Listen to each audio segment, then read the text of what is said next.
Good morning. Today we're going to continue talking about slope-intercept form. Today's topic is the writing an equation from a graph in slope-intercept form. And there's the reminder right there on the right-hand side, y equals mx plus b. All right, so step one, we're going to find the y-intercept. That's at b. So let's go do that with one of these examples. All right, so the first thing to know is which one's the y on the x-axis. So I've labeled them x and y. So we're looking for the y-intercept. That means we're looking at this line that goes up and down. We want to know where it crosses the graph. Well, it looks to me like it was right there. So in this particular problem, that means that my b number is -2. If I'm doing number 12, the one next to it here, again, I'm looking for where the graph crosses the y-axis, right there. So that means my b number looks like it's at 0. Number 13 down here, where does it cross the y-axis? I found it right there, and that's at b equals +2. And on number 14, that's a tricky one. It doesn't have a y-intercept. How weird. We're going to come back to that one. All right, so step 2. Find a second point on the line that crosses at a corner to avoid fractions in our counting. Well, I didn't even spell counting right there. Goodness gracious. So let's go do that. Let's find a second dot that crosses at a corner. So I'm going to follow the line from the dot until it looks like it crosses at another corner. And it's kind of hard to tell sometimes.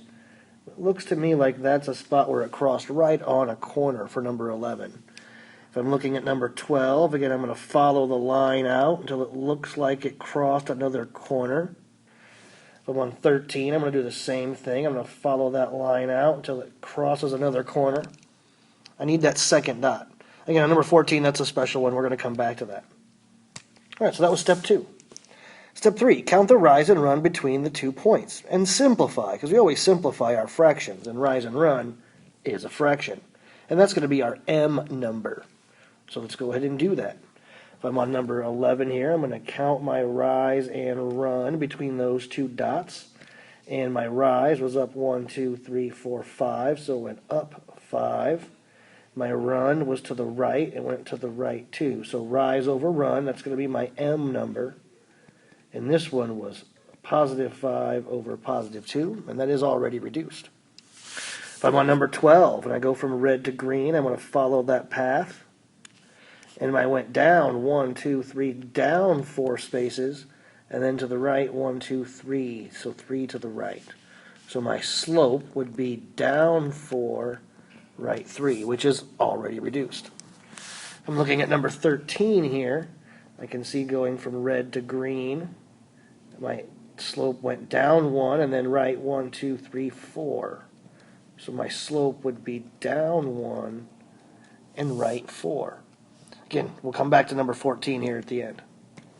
All right, last step. Substitute m and b numbers into the equation. So we're going to now substitute. We got the m and the b numbers. Let's put them in. So our equation, y equals m comes next. Again, y equals mx plus b. So my m number was this fraction, 5 over 2, and then x. And then my b number was -2. Number 12, y equals m, -4/3 x, and then plus b, or plus 0.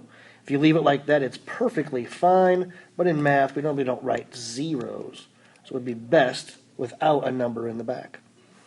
Number 13 down here, I'm going to do my y equals m, which was -1/4. And then x, and then plus b, which was +2. Now this last one, number 14. It's one of those weird ones. It's not sloped.